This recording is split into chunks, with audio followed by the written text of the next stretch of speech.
नमस्कार दोस्तों।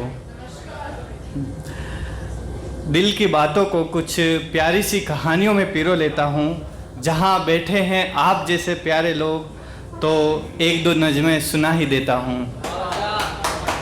तो चलिए शुरू करते हैं। मैं आपको मेरी इस कविता के अंदर एक छोटी सी लव स्टोरी बताना चाहता हूँ, जो पूरी तो नहीं है लेकिन अधूरी ज़रूर है मेरी।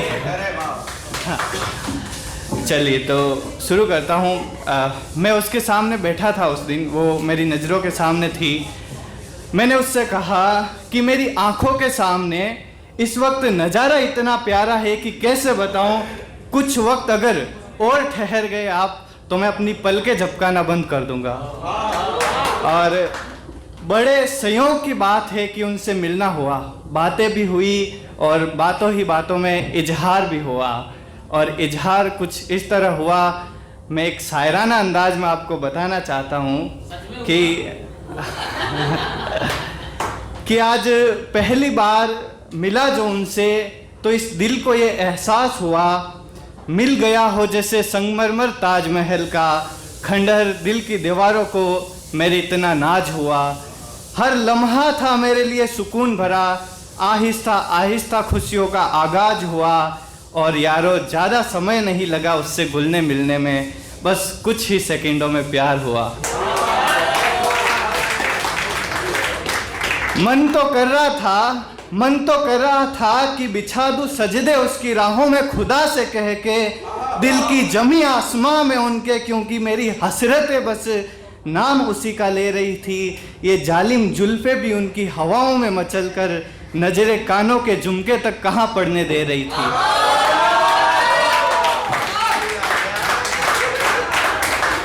तो इतना सुनकर उनका जवाब आया। वो बोले कि पहले से ही सुर्ख बड़े हैं इस दिल में, पहले से ही दिल छलनी है, दिल तार तार है। इस दुनिया में प्यार अब सच्चा कहाँ, दोस्ती भी तो पहले से ही शर्मसार है।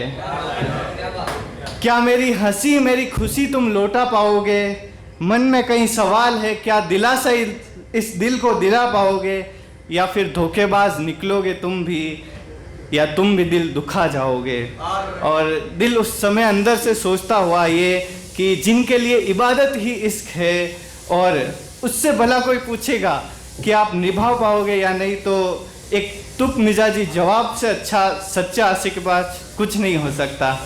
तो मैं उसको बोला कि तुम्हारे सारे दर्दों पर मरहम बनाना है, दिल दुखाने का मेरा कोई इरादा नहीं है।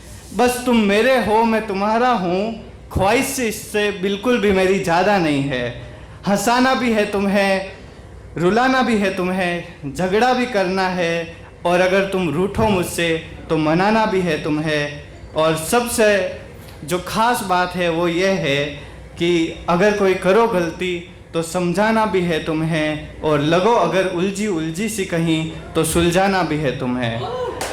और वो थोड़े हंसे ही कि मैंने एक शायरी सुनाकर अपने प्यार का इजहार कर दिया कि अगर खता इस आलम सुकून आपको ताकने की है तो सजाए इश्क मंजूर है हमें। आप बस चश्मदीद गवाह बनकर हमारा हौसला अफजाई कर दीजिए, आपके दिल की सलाखें बड़ी पसंद है हमें।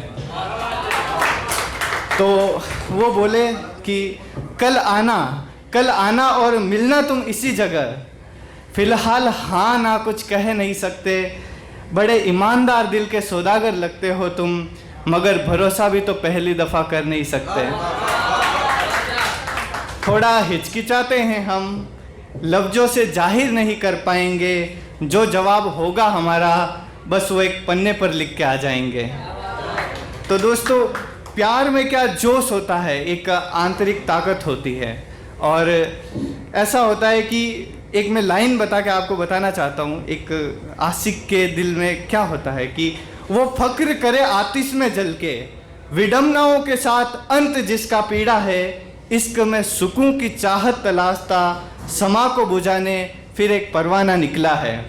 और समा को बुझाने जब जब एक परवाना निकलता है तो याद रखिए कि वो खुद भी जलता है। तो कहानी का अंत कुछ ऐसा होता है कि बेवफा ठहरा जमाना सनम, बातें चाहते शिद्दत सी करता है, या मुकम्मल कहाँ होती है कहानियाँ सच्चे इश्क की, उनमें तो महज अफसोस लिखा होता है, बस गम लिखा होता है। दरअसल आज वो मेरे साथ नहीं है, वैसे सब खैरियत है, गम की कोई बात नहीं है, मगर सोचता हूँ कि कभी वो होते तो क्या ज़िंदगी होती, क्योंकि जीने में अब वो बात नहीं है। आखिरी वक्त जब वो मिले थे मुझसे तो उन्होंने पन्ने पर कुछ ऐसा लिखा था कि सामाजिक बंदिशें, रीति रिवाज सब प्यार को तोड़ कर रख देते हैं, या ये सोचकर कि लोग क्या कहेंगे, लोग क्या सोचेंगे, अपनी फीलिंग्स दबानी पड़ती हैं। कुछ यादें अधूरी रह जाती हैं, कुछ लोग लाइफ में टेम्परेरी बहुत मिलते हैं, बस उनकी यादें और उनकी कमी हमेशा इंसान को तड़पाती रहती है। Thank you so much.